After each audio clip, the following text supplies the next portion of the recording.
Bidadi township ಯೋಜನೆ ವಿರೋಧಿಸಿ JDS ಪಾದಯಾತ್ರೆ ಮಾಡ್ತಾ ಇದ್ದಾರೆ. ಇದೀಗ ನಮ್ಮ ಜೊತೆ ಮಾತನಾಡಲಿಕ್ಕೆ ಸಮೃದ್ಧಿ ಮಂಜುನಾಥ್ ಸರ್ ಇದ್ದಾರೆ.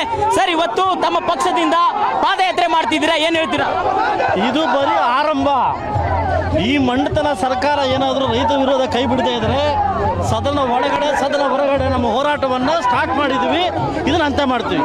ಸರ್, ಎಲ್ಲೋ ಒಂದ್ ಕಡೆ ಜೆಡಿಎಸ್ ಇದನ್ನ ರಾಜಕೀಯವಾಗಿ ತೆಗೆದುಕೊಂಡು ನಿಖಿಲ್ ಕುಮಾರಸ್ವಾಮಿ ಅವರಿಗೆ ಪ್ರಭಾವ ಹೆಚ್ಚಿಸಲಿಕ್ಕೆ ಮಾಡ್ತಾ ಇದ್ದಾರೆ ಅನ್ನುವಂತ ಕಾಂಗ್ರೆಸ್ನವರ ಆರೋಪ ಇದೆ. ನೀವು ರಿಯಲ್ ಎಸ್ಟೇಟ್ ಮಾಡಕ್ಕೆ ಏನು ಈ ಸರ್ಕಾರ ಹೊರಟಿದ್ದೀರಿ? ನಾವು ರೈತರ ಪರ ಸರ್ಕಾರ ಅಂತ ನೀವೇನು ಸರ್ಕಾರ ಹಿಡಿದಿದ್ದೀರಿ? ನೀವು ರೈತ ವಿರೋಧ ಸರ್ಕಾರ ಅಂತ ನೀವು ಪ್ರೂವ್ ಮಾಡಿದ್ದೀರಿ.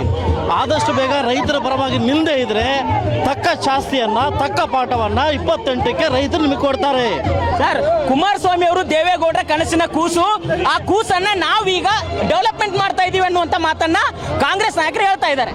ಅಯ್ಯೋ, ಈ ಒಂದು ಬೂಟಾಟಿಕೆ ಮಾತುಗಳನ್ನು ಬಿಟ್ಟು ಇವತ್ತೇನು ಶಾಶ್ವತ ಆಗಿರ್ತಕ್ಕಂಥ ಕಾರ್ಯಕ್ರಮ ಒತ್ತು ಕೊಡದೇ ಇದ್ರೆ ಕನಸಿನ ಕೂಸು ಏನಾದರೂ HDK ಆಗಿ ಕೊಟ್ಟಿದ್ರೆ ಅವರು ಮುಖ್ಯಮಂತ್ರಿ ಇದ್ದಾಗೆ ಮಾಡ್ತಾ ಇದ್ರು. ಇದು ಅಷ್ಟು ತಿಳಿತಕ್ಕಂಥ ಜನ ಅಲ್ಲ. ಜನ ಅರ್ಥ ಮಾಡ್ಕೊಂಡಿದ್ದಾರೆ.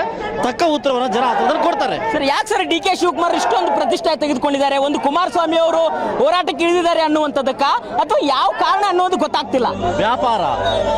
ವ್ಯಾಪಾರ ನಂದೇ ಕೈದಿ, ನಂದೇ ಕೈವಾಡ, ನಂದೇ ಸರ್ಕಾರ ಅನ್ನೋ ಮಟ್ಟದಲ್ಲಿ ಹೋಗ್ತಾ ಇದ್ದಾರೆ. ಇದೇ ಜಿಲ್ಲೆಯವರಾಗಿರ್ತಕ್ಕಂಥ ನೀವು ರೈತರ ಪರವಾಗಿ ನಿಲ್ತೀರ ಅಂತ ನಂಬಿಕೆ ನಮಗಿದೆ. ದಯವಿಟ್ಟು ಆದಷ್ಟು ಬೇಗ ರೈತರ ಪರ ನಿಲ್ಲಿ ಅಂತ ನಾವು ಕೇಳ್ಕೊಂತೀವಿ. ಸರ್, ಈಗ ಅಧಿವೇಶನ ಬರ್ತಾ ಇದೆ. ಯಾವ ರೀತಿಯಾಗಿ ತಮ್ಮ ಒಂದು ಹೋರಾಟ ಇರುತ್ತೆ ಅಧಿವೇಶನದ ಒಳಗೆ ಮತ್ತು ಹೊರಗೆ? ನನ್ನ JDLP ಮೀಟಿಂಗಲ್ಲಿ ನಾನು ಕ್ಲಿಯರ್ ಆಗಿದೆ.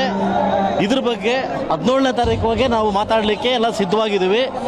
ಮುಂದೆ ಸದನ ಒಳಗಡೆ ಸದನ ಹೊರಗಡೆ ಇನ್ನು ಕೇವಲ ಇರ್ತಕ್ಕಂಥ 1.5 ವರ್ಷದಲ್ಲಿ ರೈತರ ಪರ ನಾವಿದ್ದೀವಿ, ಪ್ರಾಣ ಬಿಟ್ಟೇವು, ರೈತರ ಪರ ನಾವಿದ್ದೀವಿ ಅನ್ನೋ ಸತ್ಕಾರವನ್ನು ನಾವು ಕೂಗಿ ರೈತರ ಪರವಾಗಿ ನಮ್ಮ ಪಕ್ಷ ನಿಲ್ಲುತ್ತೆ.